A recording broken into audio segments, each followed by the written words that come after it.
Hey guys, welcome back. So today I thought I would finally do my version of the Mid-Year Freak-Out tag, in which I talk about all of the books that I have read so far and all of the books coming up that I need to still read. So as usual, please comment if you have read any of these, if you have the same books on your list, all that good stuff, and subscribe if you are new around here. So without further ado, as with all my tag videos, I've got my questions here, I got my books, so let's dive right in. Okay, so question number one, what is the best book that I have read so far this year? Without a doubt, that goes to A Court of Mist and Fury. I actually had a weekend vlog where I was reading the first book in the series, and then shortly after that I went on to book 2 and the rest of the series, and I absolutely love this one so much. Reese's Bay, I love it so much, and it's really interesting because YA fantasy is not something that I usually flock to, but found it at a used bookstore and it was totally worth the hype. So the next question is the best sequel, and I probably should have just kept holding this book up because it's this one. A Court of Mist and Fury is the sequel to A Court of Thorns and Roses, and hands down one of the best sequels that I've ever read, and without a doubt, I mean, even to this day, I still just I get all of the feels thinking about this one. So definitely on my list. I know it's not new, but it's new to me, so that counts, right? Okay, so the next question is a new release that I want to read, and actually just picked this up, but it is The Murder of 12, the latest Murder, She Wrote book. It actually just came out about 2 or 3 weeks ago, and I hauled ass to the bookstore to get it, mask on obviously, but it's new and I haven't read it yet and I need to.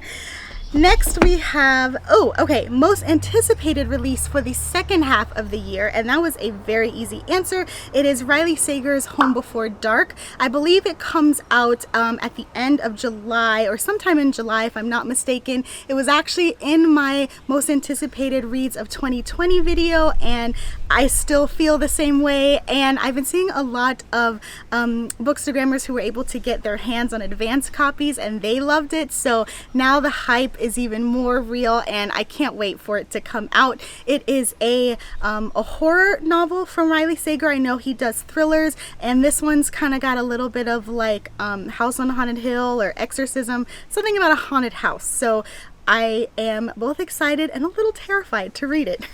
Next question is, what is your biggest disappointment or the most disappointing book that you've read? And for me, that would have to be Once Upon a Grind, which is the 14th book in the Coffee House Mysteries by Cleo Coyle. Now, don't get me wrong, I love me some mystery cozies set at coffee shops or around tea or anything like that. Unfortunately, this one fell a little flat, which again, super disappointing because not only was it set in a coffee shop, but it had this fairy tale like premise, which I thought was very interesting, and it definitely had its interesting parts, but overall it was kind of a dud, which wah wah. Okay, next question we have is the biggest surprise. Oh man, I actually just finished reading this book, so I'm so excited to talk about it.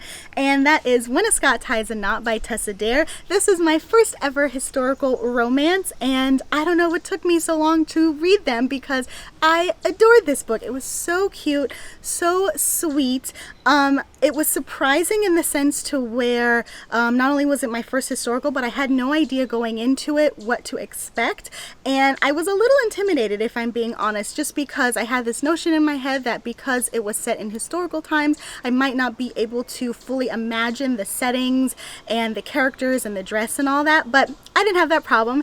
And I love this, so yeah, definitely a surprise, a good surprise nonetheless. Next, all right, we are working our way through. Okay, the next question is favorite author, either a debut author or an author that's new to me. hands down, J.D. Robb. Now, I don't know if we're going to consider this a little cheat because I have read Nora Robert books before, and J.D. Robb is Nora's pen name, but I was first introduced to one of her books this year as part of the In-Depth Read-Along series, and I think I am on the 6th book now. It's a really long series. I think the 50th book just came out, but started that, and so I read book 1 in January, and I absolutely adored it. And since then, I've read at least, well, I guess the way that the math adds up, I've read one book from the series every month so far, and I'm just enjoying being on the ride with Eve, Dallas, the police detective, and Rourke. Oh, I love me some Rourke. So yeah, new to me author. I love J.D. Robb and her In-Depth series. Next, we have a book that made you cry. So continuing on with this series, oh god. So A Court of Wings and Ruin made me cry. I actually had in my review, it's been a while since a book made me cry. But this one brought it out of me, and I can, to this day, it's been a few months since I read it, but I can still remember it had to be like 1 or 2 o'clock in the morning because I stayed up reading this, which also I hadn't done in a long time, but it was 1 o'clock in the morning, and I'm like silently sobbing because I didn't want my husband to wake up and ask me what was wrong. But it packs such an emotional punch. If you've read this book, I probably don't even need to give an explanation, but needless to say, this book, not a tear-jerker, but it definitely had some scenes that just, really got to me.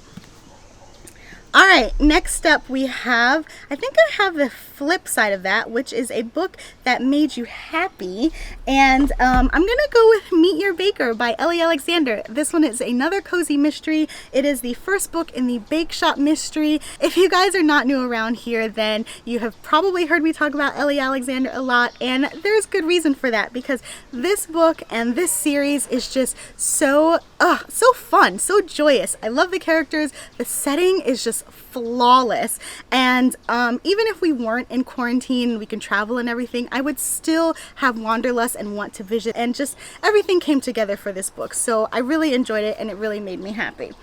All right, next up we have favorite book to film adaptation you saw this year, and that is P.S. I Still Love You, which is book 2 in the To All the Boys I Ever Loved series by Jenny Han. It was a Netflix special.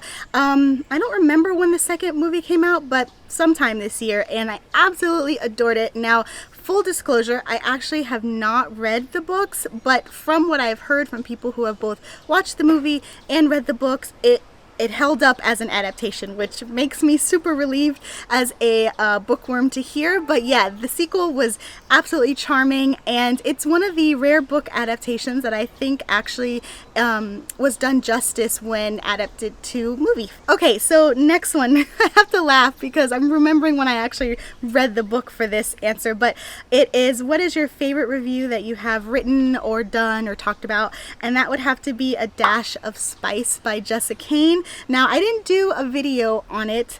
I think I probably just mentioned it in my wrap up for whatever month. I will link it here.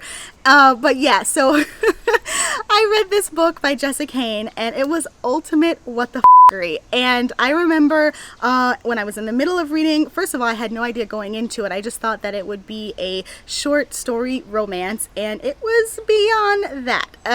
Just off the charts in both like explicitness and then also just like absurdity. And so for that reason, I was basically like not live tweeting because I wasn't on Twitter, but like live Instagram storying as I was reading this book, like what's happening, what's he doing, why is she calling him that? And so at the end, I had to culminate all my thoughts into my Goodreads review, and I mean, again, even to this day, the word that comes to mind is what the f***ery. It's just so bananas. And if you haven't read the book, I highly recommend checking it out just because of the absurdity of it.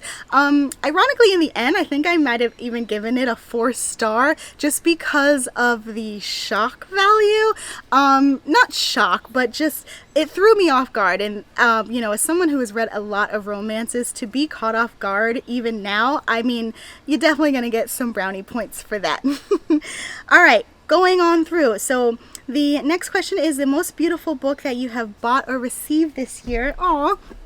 I felt so like warm and fuzzy pulling this off my shelf because it was a birthday gift that my lovely friend Leslie gave me, and it is the Murder on the Orient Express and Other Hercule Poirot Stories, and this edition is just so beautiful. She actually I took a photo of it at Barnes & Noble and I posted it on my Bookstagram, and she saw that and ended up buying the book for me, which was just so sweet of her. I'm so lucky to have her as a friend. But yeah, I think it's absolutely gorgeous. Obviously it's hardcover and like the illustrations are beautiful. It's got kind of like this rose gold page edgings, and then to top it all off, look at that. How adorable is this, like not wallpaper, but whatever you want to call this inside cover print. It's got his little like hat and bow tie and his infamous mustache. It's I love it so much.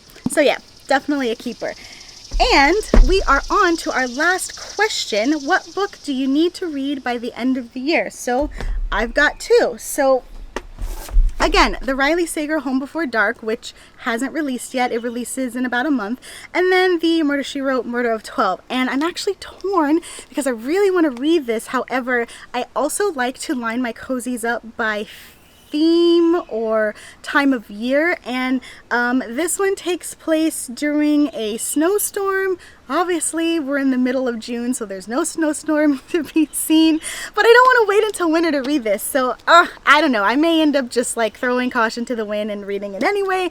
But yeah, all right, so those are my answers. Mid-year book freak out. Am I freaking out? A little, but again, not really. I never want to pressure myself when it comes to reading. If anything, this has just been a fun trip down memory lane about the books that I've read so far, as well as made me excited for books to come. So again, please let me know if you have read any of these or if you have any of the same books on your list. Please like and subscribe if you like this video and you want to see more like it. I will also link other book tags that I have done. I've actually got a playlist if you're in the mood to check those out. You know, do what you want. But in the meantime, I will talk to you guys later. Happy reading. Bye!